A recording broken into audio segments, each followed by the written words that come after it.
যার ভেতরে ঈমান আছে, এই বান্দা যদি পৃথিবীর জমিনের মধ্যে নিকৃষ্ট হয়, বেনামাজি, সারা সপ্তাহে এক ওয়াক্ত নামাজ পড়ে না, সারা বছরের এক ওয়াক্ত নামাজের সেজদা দেয় না, ওই মানুষটার ভেতরে যদি ঈমান থাকে, আল্লাহকে গালি দিলে ওই মানুষটা ঘরে বসে থাকে না।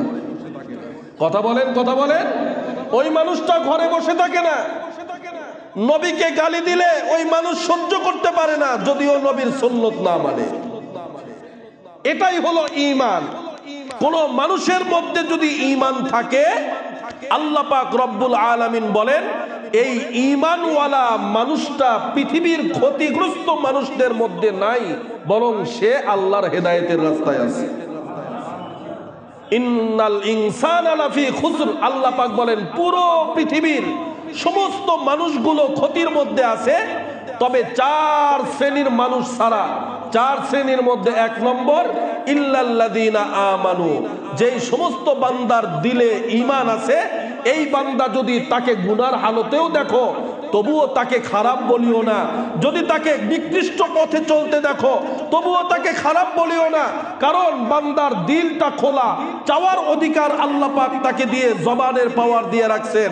বান্দা যদি মসজিদের মধ্যে কোনো ওয়াক্তে ঢুকে যায়, 2 রাকাত নামাজের সেজদা দিয়ে আল্লাহর কাছে যদি একবার নিজের ভুলগুলোকে আল্লাহর সামনে পেশ করে তওবার দরজাটা চেয়ে বসে, আল্লাহ পাক বান্দাকে সঙ্গে সঙ্গে তওবা দিয়ে দেয়। এ কারণে পৃথিবীর কোন মানুষকে খারাপ বলার অধিকার আমার আপনার নাই।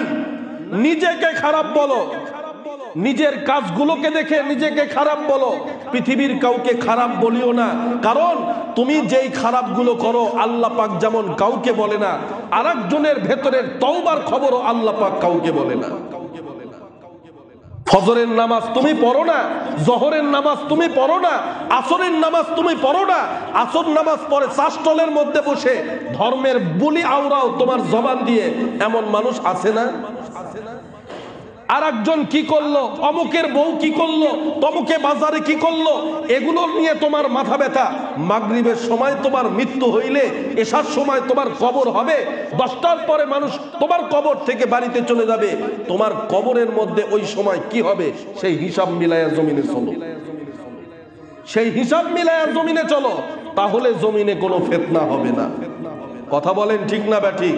আল্লাহ পাক এ কারণেই ডাক দিয়ে বলেন, ইল্লাল্লাযীনা আমানু, এ বান্দা ঈমান শুদ্ধ করো। ঈমান শুদ্ধ করে পাকা পুক্ত করে যদি অন্ধকার কবরের দিকে আসতে পারো, তাহলে এটা তোমাদের জন্য দামি সম্পদ। মৃত্যু হইতে দেরি হবে, কবর জান্নাত হইতে দেরি হবে না। দ্বিতীয় নম্বর, আল্লাহ পাক বলেন, ইল্লাল্লাযীনা আমানু ওয়া আমিলুস সলিহাত, জিন্দেগীর হায়াতে নেক আমল করো। আচ্ছা বলেন তো, মসজিদের মিনার থেকে যে আজান হয়, এই আজান কোন এলাকার হিন্দুদের জন্য দেওয়া হয়? হিন্দুর জন্য আজান দেয়, খ্রিস্টানের জন্য মনে হয় দেওয়া হয়, বৌদ্ধের জন্য দেওয়া হয়। তার পয়গম্বর বলেন, আল ফারকু বাইনাল মুমিনি ওয়াল মুশরিকি আস-সালাত। পয়গম্বর সাহাবায়ে কিরামকে ডাক দিলেন, এ সাহাবীরা, কইলে যারা মসজিদে ঢুকে ইবাদতের সেজদায় যারা আল্লাহকে ডাকে, এরা হলো মুসলমান, আর ইবাদতের আওয়াজ পাওয়ার পরেও যারা আল্লাহর ঘরে যায় না, এদের সাদৃশ্যতা মুশরিকের মতো। কার মতো? সাদৃশ্যতা মুশরিকের মতো। হিন্দু যেমন মসজিদে আসে না, বৌদ্ধ যেমন মসজিদে আসে না, ইহুদি যেমন মসজিদে আসে না, খ্রিস্টান যেমন মসজিদে আসে না, তুমি মুসলমান হয়েও মসজিদে আসো না, তোমার আর হিন্দুর মধ্যে পার্থক্য কোথায়? তোমার আর ইহুদির মধ্যে পার্থক্য কোথায়? তোমার আর খ্রিস্টানের মধ্যে যদি পার্থক্য করে কবরে যেতে চাও, তবে মালিকের আদেশগুলো মেনে নাও। একটা হিন্দু 12 মাসে 13 পূজা করে, ব্যবসা তার পূজা আটকাতে পারে না। সারা বছর ভালো মন্দ বাড়িতে না খাইলেও পূজার অনুষ্ঠানের মধ্যে টাকা ঢালতে একটা হিন্দুর কলিজা কাঁপে না। কথা বলেন, কথা বলেন ঠিক না ব্যাঠিক? কাঁপে না। যেই ধর্মের কোনো অস্তিত্ব নাই, যেই ধর্মের কোনো বিশ্বাসতা নাই, যেই ধর্ম তাকে আল্লাহ পর্যন্ত পৌঁছাবে না, এমন ধর্মের জন্য টাকা খরচ করতেও তারা দ্বিধাবোধ করে না, এমন ধর্ম পালন করতেও তারা দ্বিধাবোধ করে না। অথচ যেই ধর্মের একটা হুকুম অস্বীকার করলে কাফের হওয়া ছাড়া উপায় থাকে না, এমন হুকুম দিনের পরে দিন, রাতের পরে রাত তুমি অমান্য করে আল্লাহর জমিনে চলো, মরার পরে কি অবস্থা হবে এই ভয় কি তোমার ভেতরে এখনো আসে না? এই ভয় কি তোমার ভেতরে এখনো জাগে না? 5 ওয়াক্ত নামাজ পড়বো তো ইনশাআল্লাহ। মসজিদে আজান হইলে মসজিদের মধ্যে হাজিরা দেওয়া, কোনো কারণে মসজিদে যাইতে পারেন নাই, আমাদেরও হয়, আমরা বয়ান করতেছি তার মানে জীবনে আমাদের নামাজ কাজা নাই, বিষয়টা এমন না, আমাদেরও কাজা হয়। কিন্তু ওই কাজার হকটা যদি যে কোনো মুহূর্তে মালিকের দরবারে আদায় করে দেওয়া হয়, মালিক খুশি হয়ে যায়। সকালবেলা টাইম মতো ভাত খাইতে পারেন নাই, 2 ঘন্টা দেরি করে ভাত খাইলে পেট ভরে না? তো সকালের ফজরের নামাজটা ঘুমের মধ্যে চলে গেছে, পড়তে পারেন নাই, ঘুম থেকে জাগ্রত হয়ে ফোন হাতে নিয়ে আরেকজনের সাথে কথা বলার আগে যান ওযু করে এসে 2 রাকাত নামাজ আগে আল্লাহকে দিয়ে দেন, আল্লাহর হক আদায় করে দেন। জোহরের নামাজে একটা কাজে ব্যস্ততায় পড়তে পারেন নাই, 3টা বেজে গেছে, অসুবিধা কি? 2টার খানা যদি 2টায় না পান 3টায় খান, এটা যদি সমস্যা না হয়, তাহলে 1:30টার নামাজ 1:30টায় পড়তে পারেন নাই, 3টার সময় আপনার কাজ শেষ, এবার মালিকে নামাজটা দিয়ে দেন, কি ক্ষতি?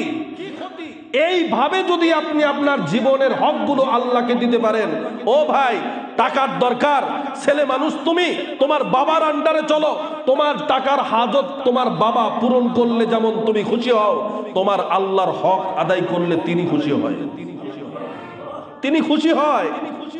কেমন খুশি হয়? একবার মরণটা তোমার হোক, তারপরে বুঝবা, একবার মরণটা তোমার হোক, তারপরে বুঝবা। কোন যুবক এমন আছে আমি তার পায়ে হাত দিব, কিন্তু ওয়াদা করুক আজ থেকে আর 1 ওয়াক্ত নামাজ কাজা করব না? আছে? পারবেন তো ইনশাআল্লাহ? আল্লাহ আমাদের সকলকে 5 ওয়াক্ত নামাজি হিসাবে কবুল করুক, বলেন আমিন। দ্বীনের পথে অটল থাকবেন, কোরআনের পথে অটল থাকবেন, জীবনের শেষ রক্তবিন্দু দিয়ে হলেও ইসলামের বাহিরে চলবেন না। ইসলাম যেটাকে হক বলে, আপনার বুঝে আসুক চাই না আসুক, আপনি সেটাকে হক বলেন, আপনার মৃত্যু শাহাদতের মৃত্যু হবে। আর যদি নিজের মস্তিষ্ককে দিয়ে ইসলামের বিচার শুরু করেন, তো নিজের মস্তিষ্ক হলো রাবারের স্কেলের মতো, রাবারের স্কেল দিয়ে যেমন সঠিক মাপ বের করা সম্ভব না, ঠিক তেমনি বিবেক দিয়ে ইসলামের হুকুমের বিধান মাপা সম্ভব না। ইসলামের একটা হুকুম আমার বুঝে আসে না, তার মানে এটা ইসলামের হুকুম হতেই পারে না, এমন কথা যারা বলে এদের ঈমানের খতরা আছে, এদের ঈমানের সমস্যা আছে। আপনি ডাক্তারের কাছে গিয়ে নিজের রোগগুলো বলছেন, ডাক্তার সাহেব আমি রাতের বেলা ঘুম আসলে চোখে দেখি না, ডাক্তারে বলছেন। এখন ডাক্তার চিন্তা করবে ঘুম আসলে তো সবাই চোখে দেখে না, এটা তো তার রোগ না, কিন্তু আপনার কাছে এটা রোগ মনে হয়, এটা আপনার কাছে রোগ মনে হয় ঘুম আসলে চোখে না দেখা, কিন্তু ডাক্তার জানে এটা রোগ না। হ্যাঁ, যদি এমন হতো ডাক্তার সাহেব বিছানার মধ্যে শুয়ে একাত ওকাত করি 2 ঘন্টা 3 ঘন্টা 4 ঘন্টা পার হয়ে যায়, আমার ঘুম ধরে না, তাহলে আমি এখন কি করব? ডাক্তার এই রোগের চিকিৎসা করতে পারবে। কথা বলেন ঠিক না ব্যাঠি?